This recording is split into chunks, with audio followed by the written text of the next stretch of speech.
I will never look at the word slave the same way after learning this. In the 15th century, the Portuguese word for slave was escravo and began to be associated with muro, meaning Moor. Escravo in origin derived from the Slavs formerly held in servitude. Moors or captive Moors, that's what the new slaves were called, and hence the expression working like a Moor. They were muros negros or muros pretos, depending on whether they came from North Africa or Sub-Saharan Africa. Muros de terra, Portuguese for Moors from the land, or muros negros, black Moors. Muro and Moro also became associated with skin complexion or skin color, as the Portuguese and Spanish term moreno is associated with both the terms brunette and swarthy. Swarthy, which means black, brunette, which means brown. Hence also the verb morejar or morejar, which means to work without rest. Algarve, the southernmost region of Portugal, was finally conquered from the Moors in 1249, and in 1255 the capital shifted to Lisbon.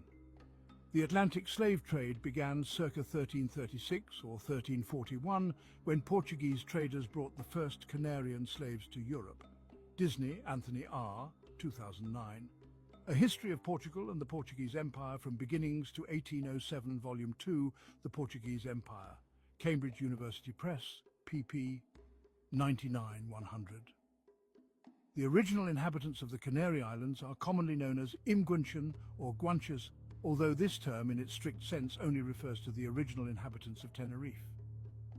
They're most probably descendants of the Berbers of North Africa. In 2017, the first genome-wide data analysis of the ethnic Guanche confirmed a North African origin, genetically being most similar to ancient North African Berber peoples of the mainland African deserts.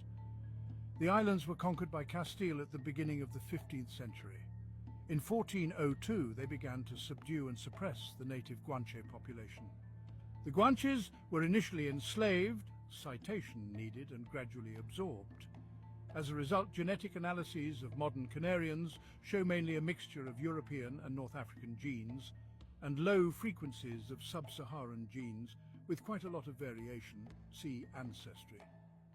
From 1444 onwards, Moors captured on the northwestern coast of Africa began to be disembarked in Portugal to work in cities and fields or to be re-exported to Spain and then to the Americas. Initially, the black Moors toiled hard alongside the Moors tout court. These captive Moors could be manumitted by their owners, that is, freed upon a certain payment or by will, becoming Foros Moors.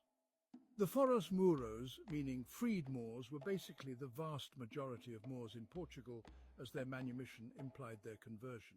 Despite being remunerated for their activity, the Foros Muros, freed Moors, did not do a very different job from the captive Moors and did not live much better than the latter. These Moors were joined by many other Moors, enslaved populations originally from Morocco, kidnapped in the rural areas surrounding the strongholds. They had great incidence in the Duquela area, and above all from Praça de Azamor, which became the first major slave market in Portugal. This market functioned as a warehouse that fed the various slave markets being created on the peninsula. These captives constituted the bulk of the Moors in Portugal. Language, after all, mirrors the times.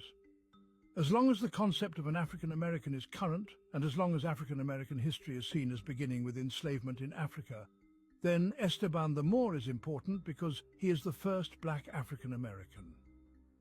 Robert Goodwin, historian and author. Crossing the Continent, 1527 to 1540, the story of the first African American explorer of the American South. Andres Dorantes de Carranza, a Spanish soldier, had purchased a personal slave from a Portuguese enclave on Morocco's Atlantic coast. Esteban, aka Estevanico, Esteban Dorantes, Black Stephen and Stephen the Moor, Al-Zemuri, the man from Azemmour, a Muslim from North Africa, had been enslaved at an early age by the Portuguese and in 1520 became Dorantes' property when both men were in their 20s.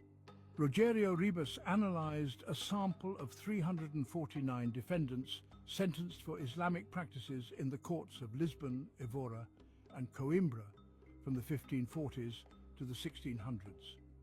He concluded that excluding the 61 for whom there are no data, no less than 276, or about 96% of them, were foreigners, born in different parts of the Muslim world, 67.5% from North Africa, 11.5% from India, 5.2% from Guinea, 4.5% from the Ottoman Empire, 0.3% from Arabia, and 0.3% from Egypt, or from neighbouring Spain, 19 in this case, just over 6%, 12 from Castile, and 7 from Granada, against only 12 individuals or 4% from Portugal. Ribas, 2006, p3. The enslavement of the Islamists dominated so much that the word Moor became the dominant designation for the enslaved worker, and the word slave, in erudite use, was introduced late. From 1444 onwards, Moors captured on the northwestern coast of Africa began to be disembarked in Portugal to work in cities and fields or to be re-exported to Spain and then to the Americas.